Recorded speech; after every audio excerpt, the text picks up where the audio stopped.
I was at dinner when my fiancée declared, "I have decided we need a prenuptial agreement. Everything stays separate." I grinned, thinking perfect timing. Then I dropped my own news. I had already pulled my name from the house deposit we had recently agreed on.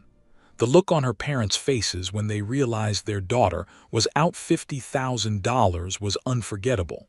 I am 32. A guy sitting in my apartment staring at boxes of wedding items that I will never see use. And honestly, I feel lighter than ever. The past 2 weeks have been wild and I need to vent. I have been with Claire 30 for 3 years. Engaged for 6 months. She is in fashion marketing earning about $65,000 a year. I am a software developer making around $140,000. Not boasting, just setting the stage. We have been searching for a house for months. Last month we found the ideal spot. It needed some TLC, but the structure was solid and the location was prime. The house cost $420,000. We plan to put down 20% to skip PMI, $84,000 total. Here is how we split it. I would cover $50,000 saved up over years. She would contribute $34,000. Her parents were gifting her $30,000 and she had $4,000 saved. Ownership would reflect our contributions. 60-40 in my favor. Seemed reasonable. We signed the purchase agreement 2 weeks ago. The deposit had to be in escrow within 10 days. I sent my $50,000 right away. Claire said she was sorting out her parents' transfer. No hurry. I thought we had time. Then came dinner at her parents' house last Sunday.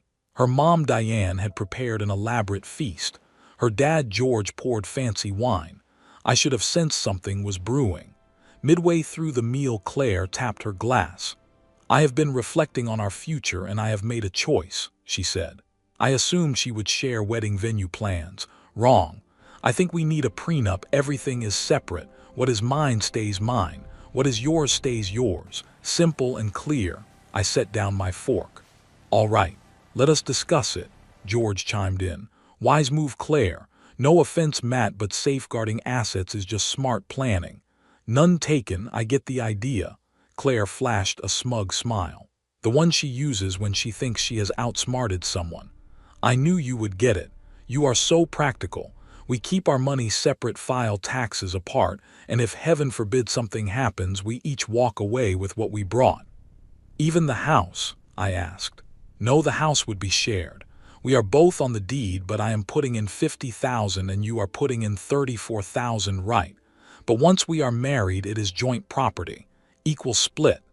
The nerve. She wanted separation when it suited her, but equal ownership when it didn't. This is a classic example of financial infidelity. Manipulating financial agreements to benefit one partner at the expense of the other. "Convenient timing," I said. "When did you settle on this?" "Oh, I have been mulling it over for weeks. My friend Lisa's divorce was such a mess. I want to avoid that." Weeks. She had been scheming while I was transferring $50,000. "Actually," I said, pulling out my phone, "this timing is perfect." "What do you mean?" she asked. "Since you want everything separate. I withdrew my name from the house deal yesterday." Silence. Diane spoke first. "What do you mean, withdrew?" "I contacted the escrow company and backed out. Since you hadn't deposited your share yet and we aren't married, I got my $50,000 back." Claire's face paled. "You cannot do that. Did it yesterday. Here is the email confirmation." George's tone hardened. "But we already sent Claire the money. Then she can buy the house alone, her credit, her funds, her house. Simple, right? I cannot get a $420,000 loan on my income," Claire said, her voice climbing. "Then find a cheaper place." "But we signed the agreement." "You signed, I withdrew. You have got 72 hours to deposit your share or you lose the house and the $5,000 earnest money." Diane stood. "This is coercion." "No, this is me honoring Claire's request for separate finances." Claire was panicking. "I need your $50,000. The loan was based on both our incomes." "But you just said, what is mine is mine. What is yours is yours. That is for after we are married. So you want my money now but protection from my debts later?" George tried to assert control. "You are going to fix this young man." "No, I am not." Claire wants financial independence. She has got it. Claire started crying. The seller will sue us. They will sue you. My name is off the documents. Your signature is still there. The table erupted. Diane called me heartless. George threatened legal action. Claire sobbed about her dream home. I stood.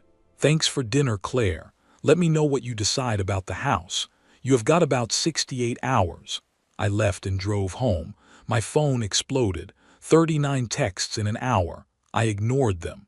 Later, a mutual friend told me Claire had been boasting to her friends about her genius prenup plan. She had bragged about getting me to cover most of the house while shielding her family as money. She had even called me a bank with a proposal. Well, this bank just shut down. Update 1. The desperation. The desperation turned comical. Claire couldn't secure a $420,000 loan on her $65,000 salary. She tried banks, brokers, even sketchy lenders. Best she could get was $200,000. The house was gone, along with the $5,000 earnest money. Her parents were livid, not at her but at me. George showed up at my workplace Monday morning. You cost us $35,000, the $30,000 gift plus the earnest money. I cost you nothing. I backed out of a purchase before marriage, which I am allowed to do. You knew she couldn't afford it alone. Then she shouldn't have demanded separate finances. That is not what she meant. It is exactly what she said. I showed him her text. Everything is separate, clean, and simple. What is mine is mine. What is yours is yours. He tried to snatch my phone. Security escorted him out. Tuesday, Claire sent her friend Tara to mediate. We met at a cafe. She is open to a compromise, Tara said. Prenup, but the house is joint. That is not a compromise. That is what she wanted from the start. No, she is giving up some things, like sharing streaming subscriptions. I laughed. Streaming subscriptions. She wants my $50,000 for a house but offers Hulu access. You are being unfair. I am being consistent. Separate is separate. She loves you. She called me a bank with a proposal. Tara flushed. Who told you that? Doesn't matter. It is true, isn't it? She mumbled about girl talk and left. Wednesday, Claire went public, posting online about how her dream home was taken by a man intimidated by a strong, independent woman. The comments weren't kind. Wait, you wanted a prenup but expected him to pay more for the house. Separate finances but joint property. That is not how it works. A coworker even commented, "Didn't you say you were getting him to fund most of it?" The post was deleted in 2 hours. Thursday was wild. Her parents invited me to dinner to resolve things maturely. I suggested a neutral restaurant instead. They agreed. George brought a slideshow. Here is our plan, he said. You and Claire buy a house. You put in $50,000, we give $30,000, but it is 50-50 ownership. So I pay 62% but own 50%. It is about building a life together, with separate finances as Claire demanded. Diane tried guilt. Do not you love her? Do not you want her happy? I wanted a partner. She wanted a financier. That is not love. Claire finally snapped. You embarrassed me. Everyone knows you violate on the house. You embarrassed yourself with that prenup stunt. It was for our protection. No, it was for your protection while using my money. That money is nothing to you. There it was, entitlement. That money is 3 years of saving, skipping trips, living frugally. But to you, it is nothing because I have it and you want it. George tried one last pitch. What if we repay you over time? Repay me for what? I didn't give you anything for your share of the house. What house? The one we didn't buy, the one Claire couldn't afford. They stormed out. Friday, I got a letter from Claire's lawyer claiming $50,000 for detrimental reliance and breach of promise. My lawyer laughed for a solid 5 minutes. He responded, 1. No money was exchanged between us. 2. Withdrawing from a purchase before marriage isn't a breach. 3. Her texts prove she wanted separate finances. 4. Detrimental reliance requires reasonable expectation. And expecting someone to fund a house while demanding separation isn't reasonable. Haven't heard from her lawyer since. Update 2. The absurdity. Things got absurd. Claire spread a story that I had financially manipulated her claiming I had sabotaged her dream home. She omitted the prenup ambush. Her friend's book club yoga crew, even her stylist messaged me to do the right thing. I kept it simple. She wanted separate finances. She got them. Then she made a mistake. She went to my mom, a retired family court judge who has seen it all. Claire tried tears and sob stories. Mom called me later. That girl is a piece of work. She said she wanted to protect herself while building a future with your money. Does she listen to herself? What did you tell her? That she is lucky you stayed this calm. I have seen men lose more to worse in my courtroom. If you think she got what she deserved, hit the subscribe button. We talk about financial boundaries and self-respect here on Story Sparks. Claire didn't stop. She found a smaller house, $250,000 in a rougher area, and texted me. Found a sweet starter home. You put in $30,000. I will do $20,000. Fresh start. Me, we are not together anymore, Claire. Claire, what? Over one argument, me. Over you showing your true colors. She showed up at my place that night with her parents and a realtor clutching listings. We can tour tomorrow, she said as if nothing had happened. Claire, we are done. The wedding is canceled. That is when it sank in. You are serious. Over a house. Over your prenup scheme. Over calling me a bank with a proposal. Over using me while protecting yourself. George stepped in. Listen here, sir. You are trespassing. Leave or I call the police. Diane sobbed. We gave her that money for your future. You gave her money. What she does with it is her problem. The realtor, visibly awkward, tried to slip away. Claire grabbed her. Show him the listings. I shook my head. The realtor bolted. Claire lost it. I did everything right. I was securing our future. You were securing your future with my money. That is what smart women do. Then be smart with someone else's money. They left after more yelling. Neighbors saw it all. Building management sent me a warning about disturbances. I sent them security footage of 3 people forcing their way in and lingering outside my door. They issued Claire a trespass notice. Final update. The fallout. The fallout was ridiculous. Claire tried to keep the wedding venue, hoping I would relent. She sent me an invoice for half the deposits, $1,800. I sent back her everything separate texts. She lost those deposits too.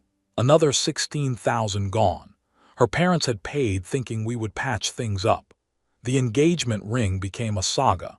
She refused to return it, claiming I disgraced her. Legally in our state, an engagement ring is a conditional gift. No marriage, no ring. She still wouldn't budge. I got my lawyer involved. She returned it but had swapped the diamond for a fake. I had had it appraised before giving it to her, and after getting it back, caught her. Her parents threatened to sue over the swap. I threatened theft charges. The real ring came back fast. Here is the karma. That $30,000 her parents gave her, IRS gift tax rules apply. Since it was to her, not us, and exceeded the annual exclusion, they owed about $4,000 in taxes. Plus Claire had to pay income tax, around $6,000. Since she couldn't prove it was for a home purchase, no house was bought. Their $30,000 gift cost them nearly $40,000 and got them nothing. Claire is now living with her parents. She lost her apartment after giving notice, expecting to move into the house. She still posts about overcoming betrayal and thriving despite toxic men. A friend showed me her new dating profile. Seeking a real man who isn't scared of a successful woman, must be financially secure and generous. Apparently she mentions prenups but expects guys to cover dates, dinners, and trips. They bail. One guy reportedly said, "You want a funder, not a husband." Tara, the friend who mediated, apologized. She didn't know about the bank with a proposal, comment, or Claire is months-long plan to get me to fund the house, then prenup to protect her share of the equity. The house we were going to buy sold for $400,000, below asking. We could have had a steal, but we was never real. It was always me bankrolling her vision while she shielded herself. My mom nailed it. She wanted a sponsor, not a spouse. Thank God you saw it before the wedding. I am doing all right. I invested that $50,000 and it is up 8%. Dating is not on my mind yet, but when it is, I will look for a true partner. Someone asked if I regret my actions. My only regret is not spotting her game earlier. The signs were there. Her "you got this" when bills arrived. Planning pricey trips and expecting me to pay. Saying, "What is the point of a boyfriend with money if he doesn't spend it?" I thought she was joking. She wasn't. She wanted my funds, not my future. My wealth, not my worries. My assets, not my debts. She wanted what is mine is mine. What is yours is ours. Instead, she got what she demanded: total financial independence from me, permanently. Edit. Yes, the prenup talk happened. Yes, she said those things in front of her parents. No, I do not think prenups are inherently bad. They can protect both sides. But using one to trick your partner while spending their money, that is just low. Thanks for watching.